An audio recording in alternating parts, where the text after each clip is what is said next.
Thank you all for joining us tonight. Today's event is titled Roadmap for Recovery and Resilience for Theater. We'll be talking with two distinguished Harvard leaders about performance space, and what it means to perform safely in a pandemic. By discussing the partnership between the American Repertory Theater and the Chan School's Healthy Buildings program, they'll give us principles and guidance, a roadmap, to help theaters and other performing arts organizations promote health and safety. From the theater side comes Dianes Paulus, the Terrie and Bradley Bloom Artistic Director of the American Repertory Theater, the A.R.T. at Harvard. Her directing credits extend to Broadway, the West End, Tokyo, and beyond. Just a few of those shows, many of them Tony Award winners, include Jagged Little Pill, Waitress, Pippin, Finding Neverland, the Gershwins' Porgy and Bess, Hair, and Cirque du Soleil's Amaluna.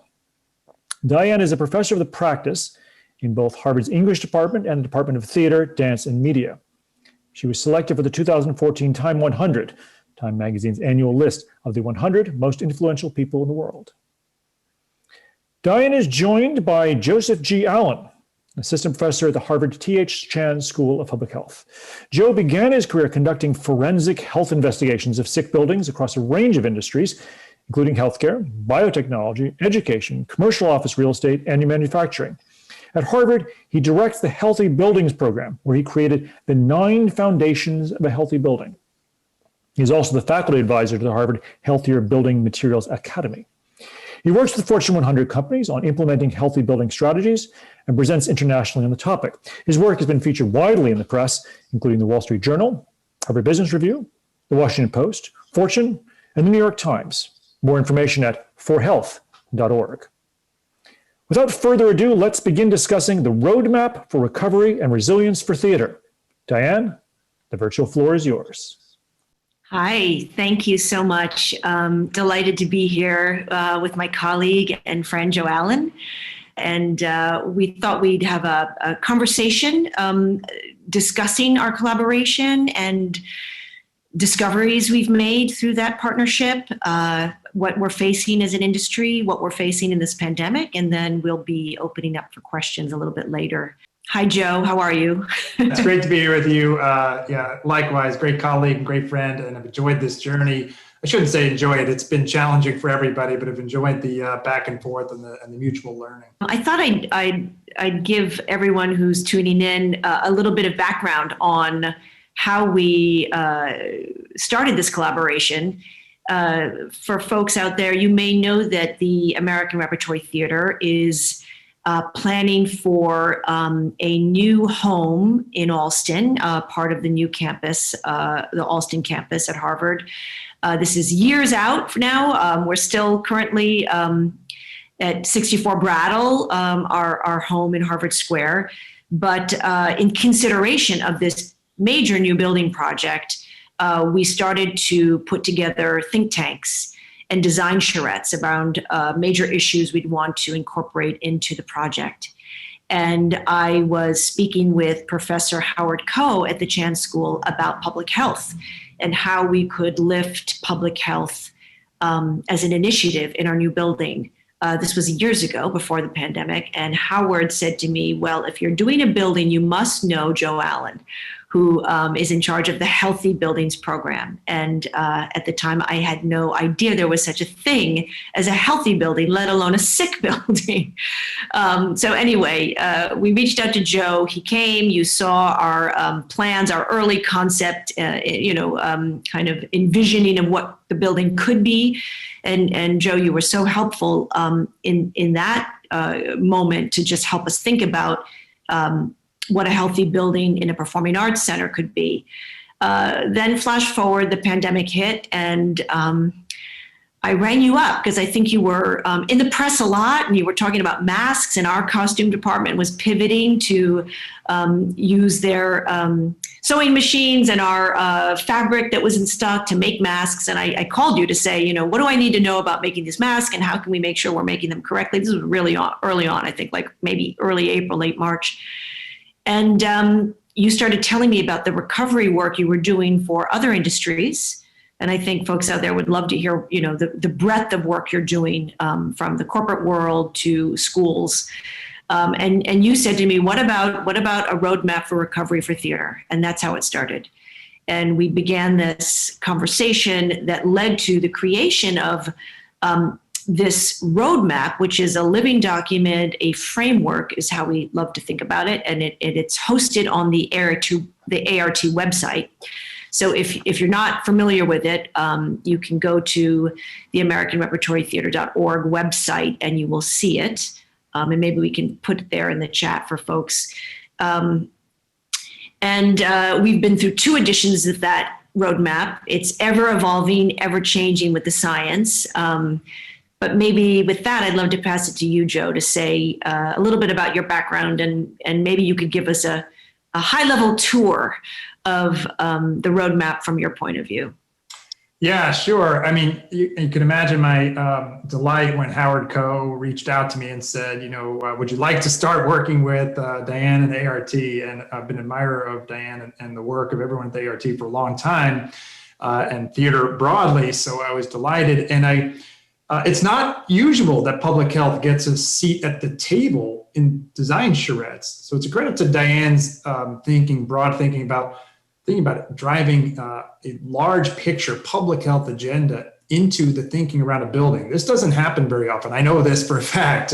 Rarely is public health invited to the table. So I was delighted to join this and very much like those early conversations and looking forward to getting back to those conversations again. But right, when this crisis hit, we started working on this. Really, my team pivoted in late January, started writing op-eds. First one was February 9th, saying healthy buildings should be the first line of defense against this novel coronavirus. Then wrote again in the New York Times in early March, same message. We really need to start thinking about our buildings. So before I get into the maybe roadmap, just a little bit about my background. So I'm a professor, I direct the Healthy Buildings program. My expertise is really around exposure and risk science. And I've done a lot of work in worker health and safety for many years. So I'm a certified industrial hygienist. Not many people know what that is, but it's actually the field that anticipates, recognizes, assesses, and ultimately controls hazards in the workplace, be it radiological, chemical, physical hazards, or biological hazards. So prior to coming to Harvard, I worked doing these forensic investigations of sick buildings for a long time, disease outbreaks in hospitals, cancer clusters in buildings. I worked on a military base where 11 infants had died over a 1-year period, and they suspected it was military housing.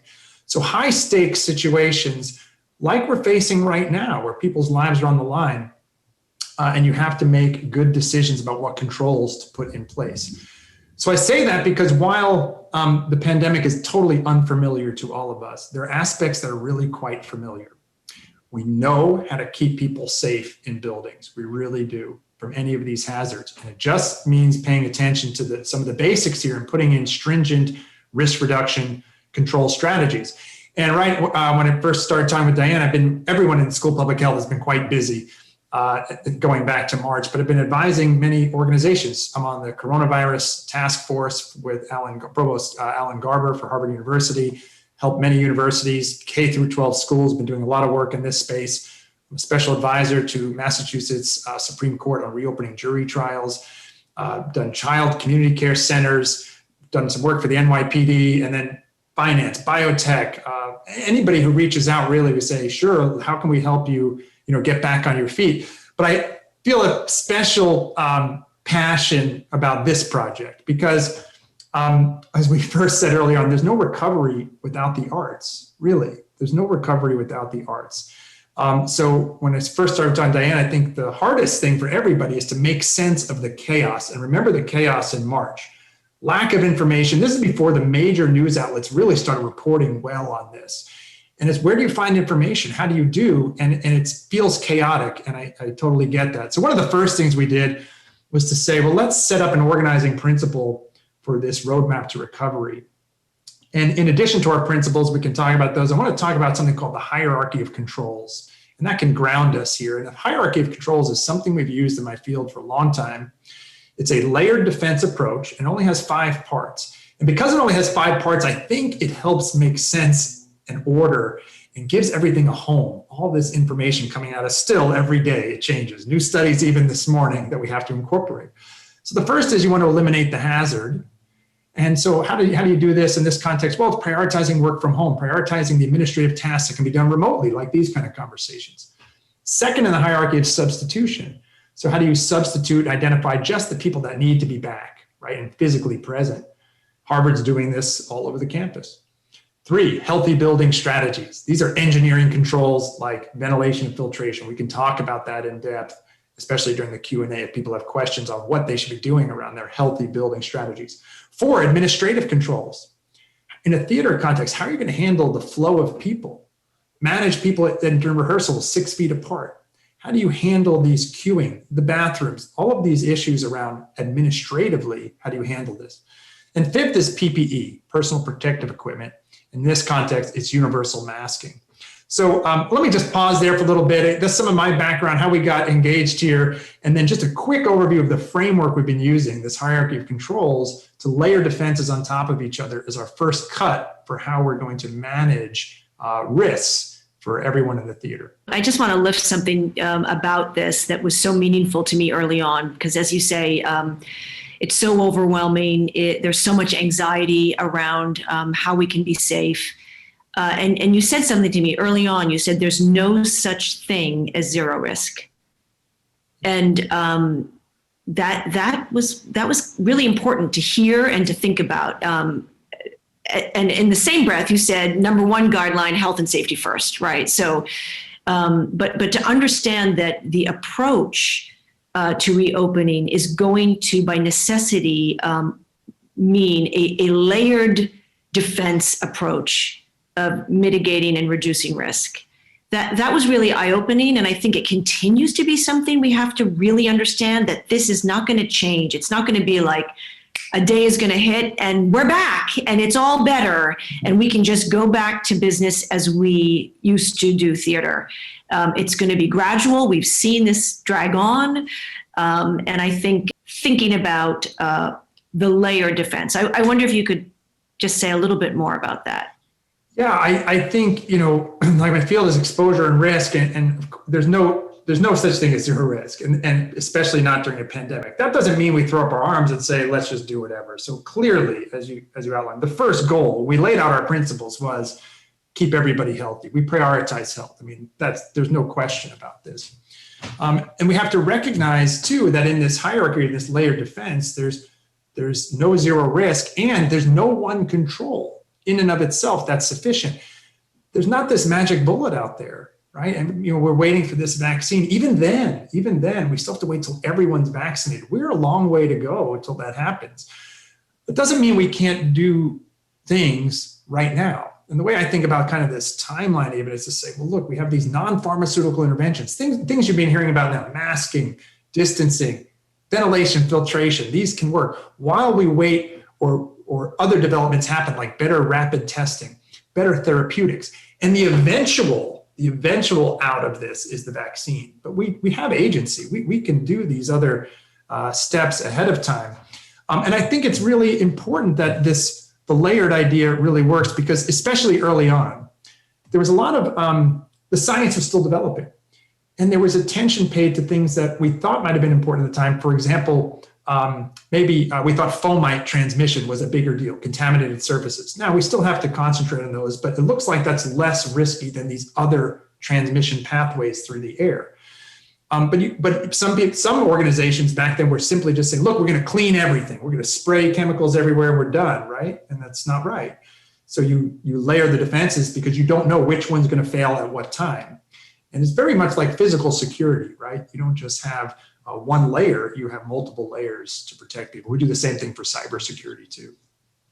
Exactly. So given all that, I wonder if we can jump into the present and where we are today in late October with the pandemic and the particular pressure points. One thing that I want to draw us to is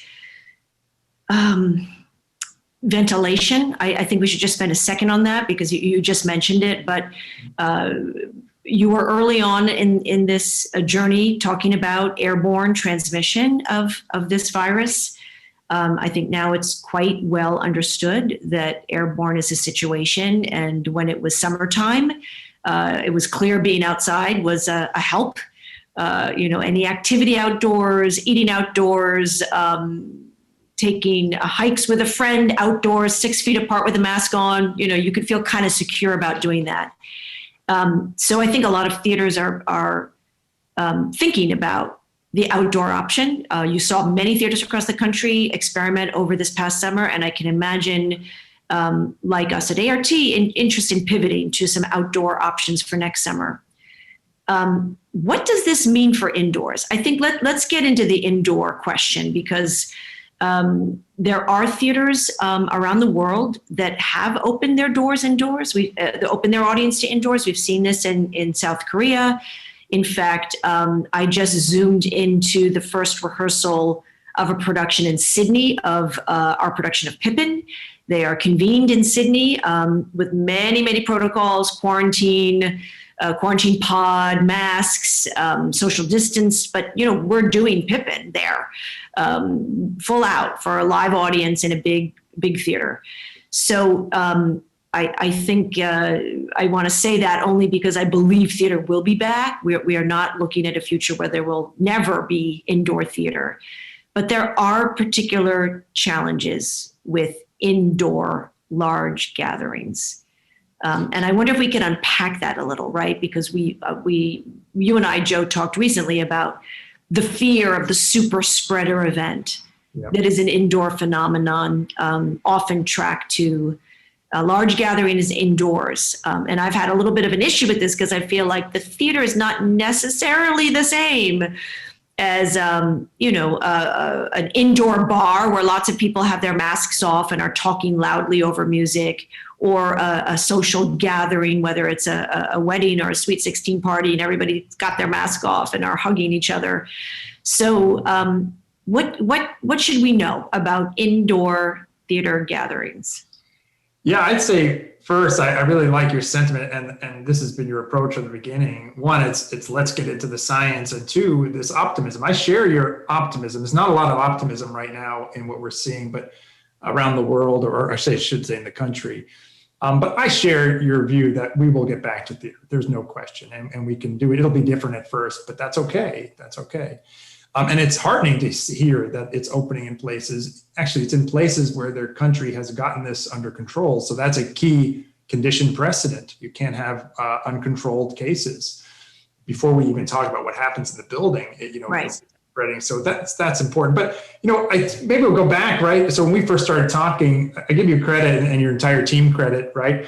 Who wants to hear a public health talk all the time? But it was deep engagement to say, let's learn the science. I think we were meeting every week, at least early on, right, with the full teams to say, what does the science say? It was very clear to me and others in my field that airborne transmission was happening very early on. We saw this in February, and I could not understand why the CDC and World Health Organization did not say this. They were saying it's close contact, which is important and happening, and contaminated surfaces, but not airborne, not beyond 6 feet, right? It was a misunderstanding of the science on their part. So I won't go into all the details here, but basic aerosol physics says particles, when we talk, sing, or just breathe, will go past 6 feet or 2 meters, and they'll stay aloft for 30 minutes or even hours at a time. We've seen air sampling data that we detect viable virus at these distances. We have these high-profile case studies. No matter where it is, it's the same underlying factors. You've seen the choir practice, the Guangzhou restaurant outbreak, recently the spin cycle outbreak, an outbreak on a bus, outbreak in hockey rinks, it's all in restaurants. It's all the same thing. It's time indoors, no masks, low to no ventilation. It doesn't matter that it's the choir practice or the restaurant or the bus or the spin class. In each example, there are no masks and they're not paying attention to ventilation and filtration. It's very predictable what's happening. And it is airborne transmissions associated with super spreading events. I wrote an article in Washington Post on this at the end of May. And so the good thing about this partnership, and I think why we both felt passionate about it, was we could share these early insights through the roadmap to recovery. We are blessed at Harvard to have disciplines, every discipline under this banner. And so how could I ever communicate to the arts world without this partnership, right? And ART has a school of public health attached to it. So we feel this obligation, this responsibility to say, let's start sharing these frameworks like the hierarchy of control. Let's share what we know about airborne transmission, even if CDC isn't acknowledging it. And by the way, they now acknowledge it. It took 8 months. but they acknowledge it. It's now October and they acknowledge it. So we've known this. And I think that's the nice thing about this partnership. We were really able to get this message out to people and say, start paying attention to buildings. And I'll just, because I know you want to talk about ventilation and filtration, this idea of airborne transmission, when it leaves people's mouth and enters into space, it's only going to be removed in two ways. It's diluted out of the air through ventilation, or it's cleaned out of the air through filtration. It's really that simple. So we have to increase ventilation rates and put in better filters for these control strategies. And of course, wear a mask so we do source control. But that's really what we're talking about. We're talking about these healthy building strategies. And as you saw in the calls down, right, many of the organizations we talked to, this was new at that time. Well, really, we hadn't really thought, this isn't part of the official guidance. We have to think about our building, but it's absolutely critical, particularly in the theater context. Yes, I think what was so illuminating was the talks we gave to various managing directors of theaters across the country, to touring presenters across the country, convenings of theaters here in Boston and in Massachusetts, through the mayor's office.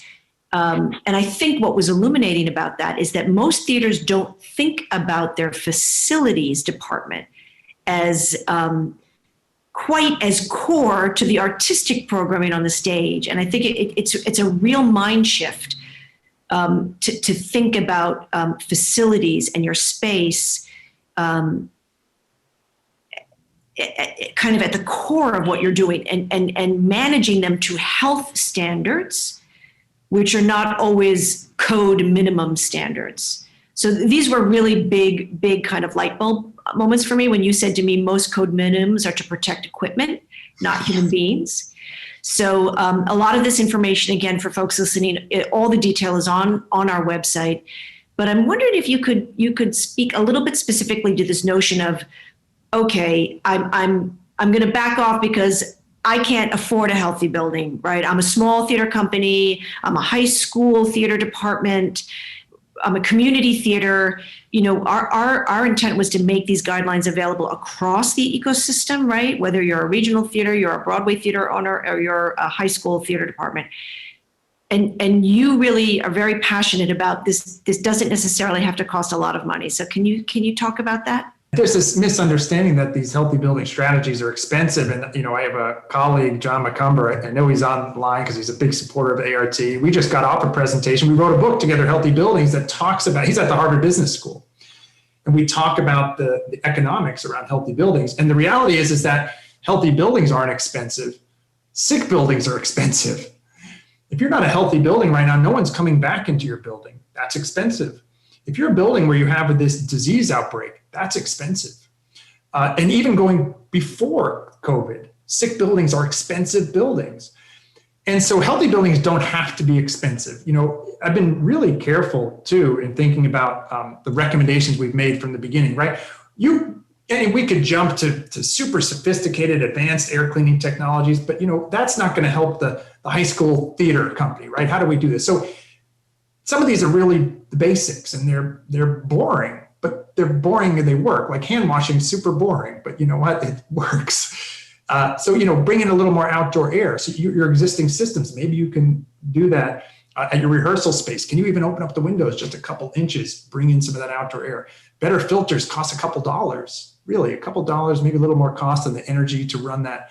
But that's the investment that leads to benefits to infectious disease reduction, and also other benefits like we were talking about before this all hit. You know, well, what about buildings and air quality that actually improves cognitive function, or makes you more alert, or more engaged, or more creative?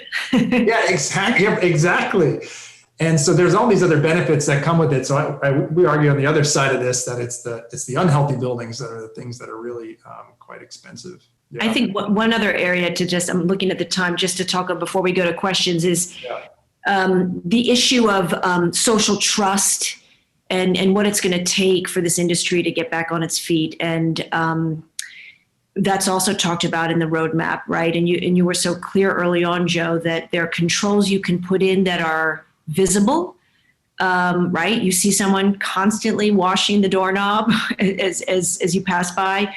And there's also invisible controls, like the better, higher MERV rated filters that no one can see, but how can you communicate, right, to your audience about the changes that have been made, the improvements to ventilation.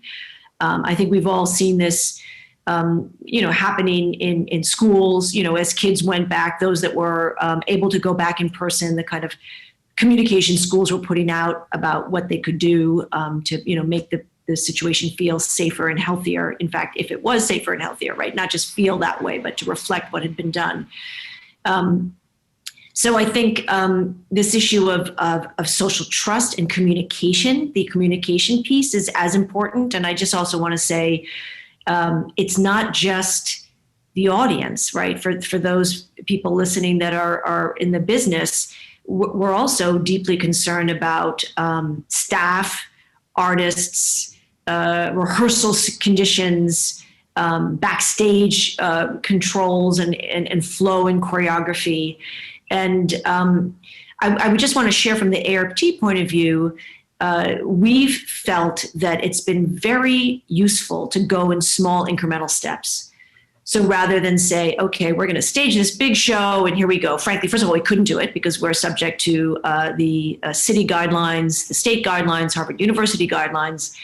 And also there are many, many helpful union protocol playbooks that are out now. And those are also on our website. The Society of Stage Directors and Choreographers has an amazing playbook. I know, Joe, you have a colleague that's working with Actors Equity in the union. There are many, many guidelines and protocols that are helpful, and those are available if people want to take a look on the roadmap. But this notion of going slowly and learning as you go. So we have not invited audiences back into our indoor space at A.R.T yet, but we've started to do some events inside our venues. Right, we are actually streaming CS50, which is one of Harvard's popular courses by Professor Malin, from our stage. And that was a whole process to get the stage open, even to get the crew in, to make those cameras work and set up, and to do all of that in a safe and healthy way. And also at our other venue, Oberon, our club theater, we've opened up that venue for streaming, right? So how could we make our venues available for artists that live locally, amplify their work, support artists with that platform of pivoting our space to be a virtual studio. And I know you were really helpful in those processes, and we really learned by doing those. Yeah, I have to say I'm really impressed with everyone on your team. I mean, first, we've learned so much from you just about, you think, well, we're going to apply these principles and say, well, what do I actually know about theater? Well, it turns out I don't know much at all. Right? I know it as an audience member and appreciator, but I don't really know. So we learned a lot about the areas that were really difficult. What causes anxiety, and thinking holistically about your entire organization. And I was impressed because I walked through the theater before CS50, and to see the protocols being followed, it's really rewarding. And I have to say, the other thing too is when you talk to staff and they come up to me and say, well, here's what we're doing. What do you think of this? They're fully bought into it, fully knowledgeable, know exactly what they're doing. And to me, it gets to what we talked about over the summer, which was this trust part, Diane, which I think is one of the really nice parts of this this roadmap, is the idea of building a culture of health, safety, and shared responsibility. And you've been dedicated to that, right? We've had many sessions where it's everybody, all hands meetings. Let's talk about the basics of infectious disease. And we bring everybody in looking after each other. And I saw it when I walked the facility, right? That's when people come up to you and they're asking these questions. They know it, they know it cold, they know what they're doing, and they're looking out for each other. And so it's really rewarding to see. And I think in that sense, it really is a really good model, particularly that the shared responsibility part, right? The building has a job to play. The director has a job to play. The university has a role to play. All of your employees do, the performers. And eventually when you have guests come back, they'll have a role to play. And so that's really the only way through this, right? It can't just be everyone shows up and think, okay, the building's going to do what the building's going to do. No, they have to also take care of their own things, like wearing a mask, keeping away from people, really not locking down, but making sure we're responsible for during our time away from the theater. Are we doing high-risk activities and putting our colleagues at risk if we do that? So it really is, this whole thing, the whole pandemic is really about social trust. And so that the idea of the culture of health, safety, and shared responsibility is absolutely key. And when it's done well, like you all did, you see it through the organization, and it's quite powerful. And I think part of that, you encouraged educational forums with our entire staff, I think, which really were so impactful, because then people understand the science, and it's not just a bunch of rules. You know, it's why should I have to do that? Why should I actually have to, wash my hands after I've been wearing a glove and I'm in a rig, in a light, in the grid? There were so many nuances to this, but the more the staff really understood the basics of the science, I think that increased the engagement. I mean, I'm thinking right now as you were speaking, it's like doing a production, right? You have to get everybody to understand their motivation. Like, that's the job of a director, right? We have a story we need to tell, and every actor, every person, every crew member, every stage manager, we all have to understand why we're doing it.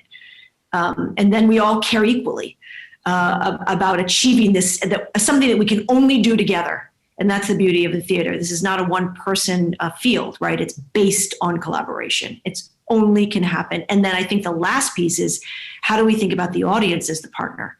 And even though we're not there yet as A.R.T, I mean, we're doing a lot of virtual programming in the meantime, but when we invite people back into our theater, we will think about that invitation as a partnership and think about inviting the audience to help, make this possible.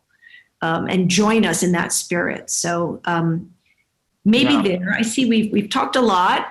We're almost a little over halfway. Shall we go to some questions, Jonathan? I know our moderator is probably got some questions in the queue that we can pivot to now. I do have some questions, Diane and Joe. Thank you so much. And I'm going to start with a question several people have asked, but I'm asked based on a selfish example. So this past weekend, I was supposed to be in New York. I had tickets for a Broadway show that was just opening. It's now opening in February of 2022. You've said that live theater is going to come back. Is it going to come back the way that we have thought of it, with large casts, packed crowds, a kind of production where you need 80% filled or else you don't make money? Or is live theater going to have to be something different? Is there a new normal? I'll say something that I'd love to hear Joe's take on that. But from my point of view, the act of theater is collective presence. That is that's what the theater is at its root. And we can be live on a Zoom like we are right now. We can have interaction on Zoom, but what we're missing is the collective presence. And that is at the core. We're with each other, moving through time and space together in a ritual, and dare I say, breathing the same air, right? So I do know that is core to what we do as theater people. So I trust that will come back. And I'm trusting it because I see the dynamics of where we're learning, even though we've had so many setbacks.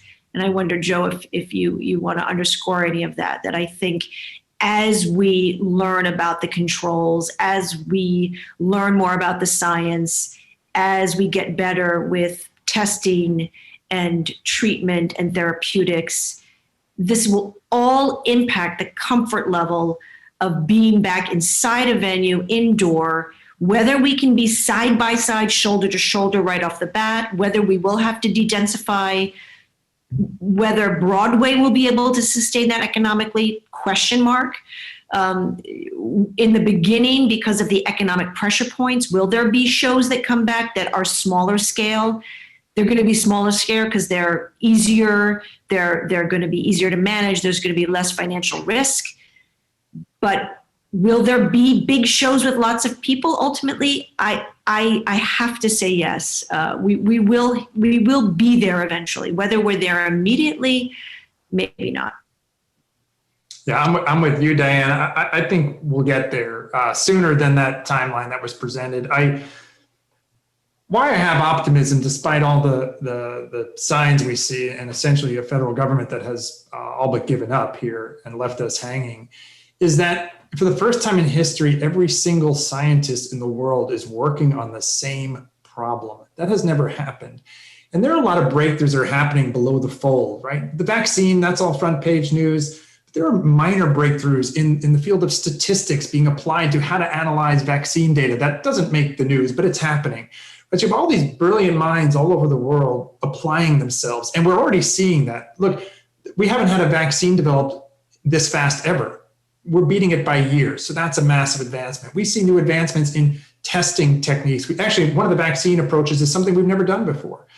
We see newer therapeutics, advances in testing that we haven't really had, that haven't hit yet, but will hit soon.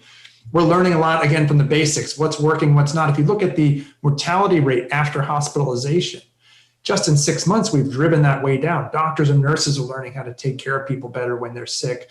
So we're definitely learning, think about the advancements we've made in 6 months. Will we have advancements like that over the next 6 months? Absolutely. Some predictable, like the vaccines that look very good, and some unpredictable. Who knows what's the next big breakthrough? So I'm optimistic on that front because everyone's focused on this. I do think it's going to take, when we get to the place where there's more widespread vaccine and we still need these controls in place, I think a key here is that it's going to be the education of the customer on what controls are in place and how do you bring them back in? If you look at the polls right now, most people are saying, I'm not doing anything until I have a vaccine, right? So people are scared, and understandably so. So it's going to be incumbent upon everybody to communicate what they're doing, what these controls are. Diane mentioned, the invisible controls too, the things that no one would ever think to look at, to reassure them, and not falsely reassure, correctly reassure them that the appropriate steps are being taken when those doors do finally open.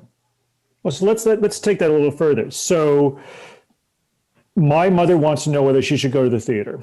What should be her expectations of a theater? What should need to be communicated as sort of minimum requirements? You've talked about filters, you've talked about masks, et cetera. What should we as audience members be expecting? Expect it to be different. There'll be mask wearing. It'll take a little longer. There'll be cues. I suspect longer intermissions where people can use the restroom in different waves or whatever it has to be. That's a normal crunch time. We all know this, right? So I think it'll be, I think we have to get comfortable being uncomfortable a little bit, in that you can't think of it as, hey, we're getting back to exactly the way it was like last January. I think that's the mistake. And that's what causes, I think, so much anxiety. I think we have to wrap our head around this. The only way through this is really through it, and it's going to be different as we do it. And then I think that'll be okay. So they should expect these different protocols, different queuing areas. It's going to take a little longer, but if we do all of the things, when the time is right, when community spread is low, they should feel confident that those steps will help protect them, right? That's why we're doing these things, to protect them and others. So, and I think risk is also subjective. And there's a component that is, what is your individual susceptibility? Mm-hmm. You have individual risk factors. And then also, what is your own personal risk tolerance, right? For some people, they may never want to do anything until this is clear gone into 2022 and in our rearview mirror. And there are others who say, well, as long as the controls are in place, I feel okay. I'm going to do my part. Can you share your gut check on when you've done forensic work in sick buildings? Yeah. Because I think that's what, since Jonathan brought up the imagery of should my mother go to the theater? Yeah, my mother's been asking me this too. She sings in a choir, and she's just she wants to get back to that. That's her social network. She's a beautiful, beautiful woman, beautiful singer, and so I always ask myself this same question. I like that you brought it. You make it really personal. But anytime I've done one of these sick buildings, right, investigations, and really had to give the all clear. Is it okay to go back into this office building? Is it okay to go back into this school? I've always put it in the context of, what if my kid was in that school? What if my mom was going to the theater? What if my wife worked in that building? As my last gut check, right? So I'm not objective removed scientist, but really put myself in that space. Would I give a different answer? And I can't give a different answer then, right? So if I say, look, if I feel okay, my own family would be in there, that's when I know I'm okay. And so that's always been my gut check. It's been that way for 15 years, and I still do it. I still think about that. Would my answer be different if it was my kid or my wife or my mom? So let me ask the question, again, building what people are asking here. I'll ask a question first of Diane and then of Joe. What is your advice to the small community theater? Like if they have a space, they don't own it, but they rent it long term. They've been there for a long time. There's not a huge amount of money in the organization, but they're very dedicated and the community loves them. First, from an artistic point of view, and then from a building point of view, if those can be separated, what's your advice? I think there are ways in which you can think about putting controls into place when state and city regulations allow you to convene again that are not going to break your bank. Joe, you repeatedly said, open a window, get a portable air purifier. I think in some cases, you can maybe even pivot more nimbly if you're a smaller organization, right? I think Broadway is probably in the hardest position of all because it's such a pressured business. And if they don't do a certain capacity, it literally cannot cover itself. So it's not even worth it to try unless you're bringing in a certain level of income. Whereas in the not-for-profit world, we're mission-based. If there's a way we can get the subsidy and the support to bring theater back to smaller audiences, but to begin that act of healing through the arts. So I really see a movement that could be possible among small theaters that have that ability. I saw it this summer. I saw small events happening in parks, in public spaces, outdoors, where sometimes the performances were for 5 people or socially distanced or a one-person experience that, people came in their own time listening to headphones, but they would see and hear things. And, Broadway can't do that. They're stuck in a model. So this is a moment also, I think, for the theater industry to adapt and to be creative. And that's thinking about things like moving outdoors, thinking about hybrid delivery systems, what can be live, what can be filmed and then distributed to a larger audience, kind of simultaneous. And so the more we can embrace this very, very challenging, disruptive moment and look for the opportunities to practice pivoting. And my hope is that when we do reopen, which will be gradual, and then fast forward a bit in the future, and we're back to business as usual, we still have some new things we've learned from this moment that are keeping our model afloat. New revenue streams, new technological use of access and getting the work out to an audience that is not confined by 4 walls in a space. So I would just encourage everybody to embrace the pivot, embrace the creativity, think about what you can innovate in this moment, not just as the stopgap or the replacement, but rather things that could carry on and impact the sector for the future long term.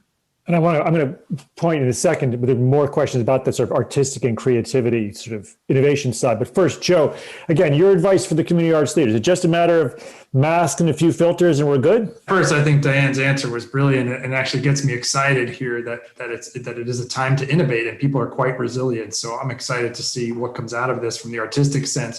From a building sense, I think Diane's exactly right too, that sometimes the smaller facilities have constraints or don't have the constraints that some of these other organizations do. You can put on smaller performances, maybe, right? You're not so beholden to to having a packed house for revenue. So the guidance in the roadmap is really applicable to any type of organization. This is not just for big 500-person theaters. I'll point you to something else, though, is particularly thinking about school level. We have another report that's geared towards schools called Schools. You can find it at schools.forhealth.org. It's really about all these risk reduction strategies that are more specific to younger kids and what you would do in schools. And a lot of it is the same principles apply, same fundamental science, but it's a little bit geared towards a different audience. And there are other opportunities in some of these spaces. And I'd say the last thing I'd stress is that, again, these don't have to be costly solutions. Even for the schools, I've been very careful, like I said, not to recommend solutions that would break the bank. It's really some of these more simple, cost-effective measures that we know work. Bunch of questions here related to streaming, right? There's, maybe it's Pollyanna-ish, but there's an argument that, the pandemic has forced innovation in what had been for a long time a very ossified or traditionalist industry. And now people are streaming, they're doing things in their houses, et cetera. Is there a future in which live performance theater becomes married with something digital, where there's both? Or really, once we get safe buildings, we're all back to where we were in 2019? I'm looking forward to the innovation that's going to stick. I'm excited by that. And it gets me energized to think about ways in which we can have a hybrid future. I think the digital is not going to replace the live theater. I know that in the core of my being. But I think because there's been such an acceleration of socialization and normalization of communicating, right, through technology. I had never been on a Zoom before March. Now I'm doing rehearsals on Zoom. I'm doing creative meetings on Zoom. I'm watching things on Zoom, right? I'm seeing artistic events on Zoom. So the fact that it's moved so quickly means I think we have an opportunity as a sector to learn from this. And frankly, because we're disrupted and we can't do in-person theater, it's forcing us. I think as an industry, we were ossified because we're so busy just getting the show on live 8:00 at night. So who has time to think about the digital corollary? It's like, no, we spend every waking minute just getting a show on. So how do you embrace this moment? I don't have the answers. We're thinking really, really deeply about it at A.R.T. We want to work with some friends at HBS, use our partnerships at Harvard to try to prototype and pilot some initiatives, really, again, like the partnership with the School of Public Health. What are things that we at A.R.T., because we have this privilege of being a theater on the Harvard University campus, how can we use our partnerships to do some research and development that could really not just help ART, help the sector. So I think there is a future for it. And it goes well beyond live streaming. I think live streaming is one aspect of it, one very clear aspect of it. But I think there are all sorts of other wild card. My friend Jim McCarthy of Gold Star, who's thinking a lot about this and is in the live streaming space, he says, what's the wild card? What's the new thing that's going to happen that is not just a live stream, but it's something creative, a creative use of this technology? And I think it has a lot to do with the kind of fandom that the internet is so good at cultivating. And how do we tap that? How do we tap that audience that can be global, right? I mean, the potential is enormous, and also the access. I've often thought when we've done shows, there's just a limit. There's just a limit of people who can get to 64 Brattle Street for many reasons, economic barriers, all kinds of barriers to entrance. So how can we use this moment and get our material out to people who don't come to the theater, who can't get to the theater, folks in hospitals that are in treatment that cannot be live at a theater? Why can't they have access to what we're doing? So I think there's going to be a big, hopefully a big innovation in the industry that will take us places we've never been before. This is very inspiring. I mean, we're talking about, at the one level, the health and science are progressing very rapidly. And the other, we're talking about live theater will come back, but that doesn't preclude other forms of live and even recorded performance. So let's think now about the theater. We've talked a lot about the theater inherently as the victim, or theater as, plague central. What role can theater play in promoting sustainability, in promoting health? I love that question. And I just want to reframe it because I had a conversation with the architect for our new building in Alston, and Steve Tompkins of Howard Tompkins, the firm in London. And he's very involved in the climate crisis movement. And he said, sustainability in the climate discussion is a tricky word, right? Because are we sustaining a system that hasn't been good for the world? So he was offering to our team to think about regenerative practice. What are we doing that is regenerative? And so I'm thinking about that, not just on a physical architectural building level, but what are we doing that is regenerative for the planet, our practice? Theater is a big business that often builds sets and throws them away.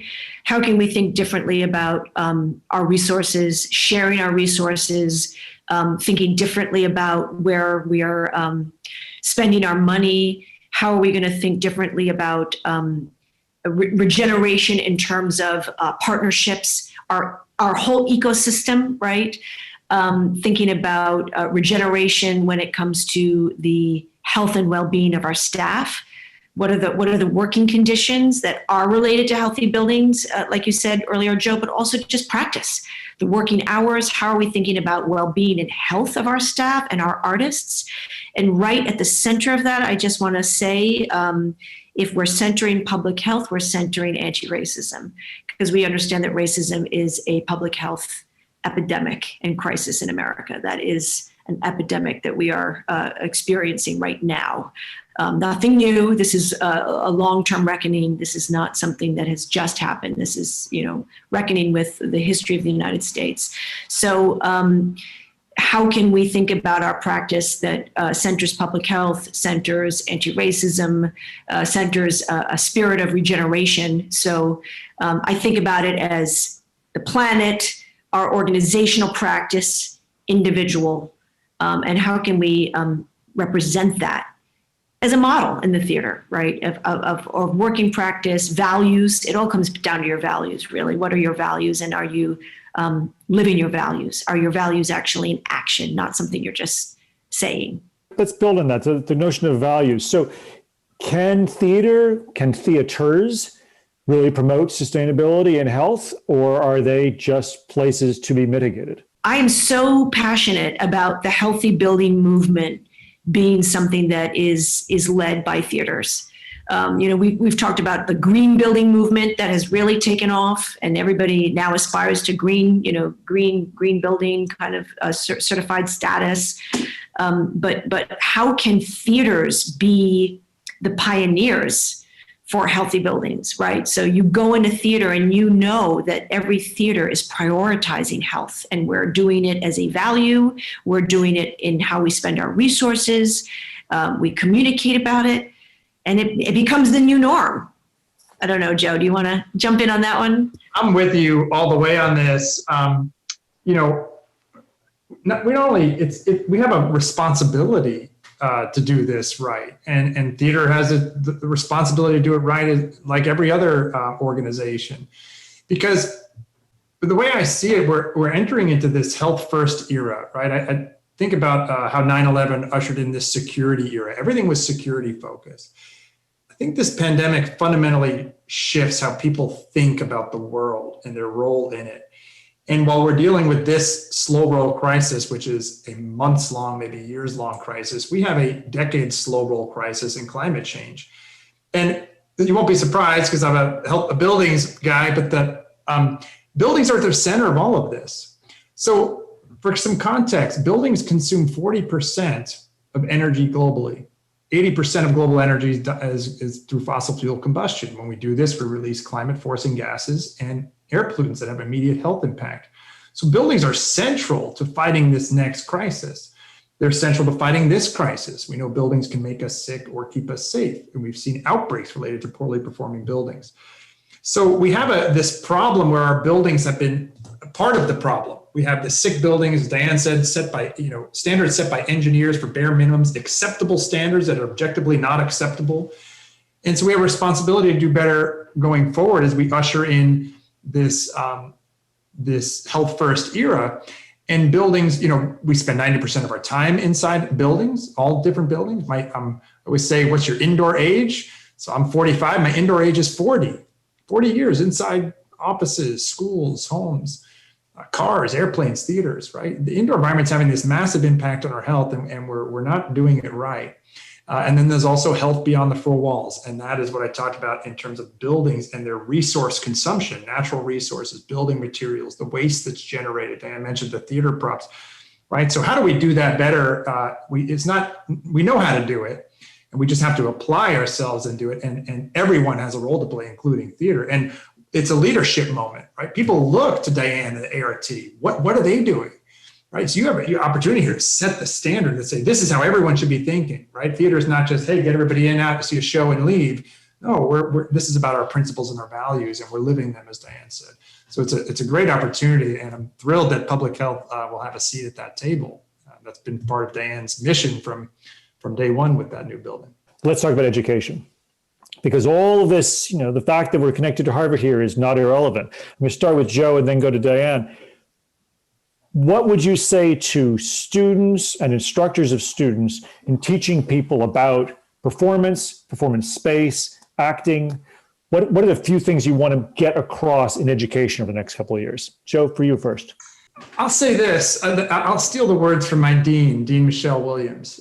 She says, whatever your skill, whatever your passion, there's a place for you in public health.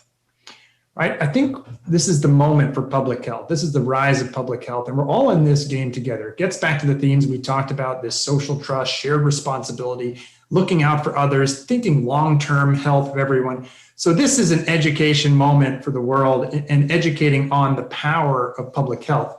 I also say to students and everyone else, this is a time for partnerships.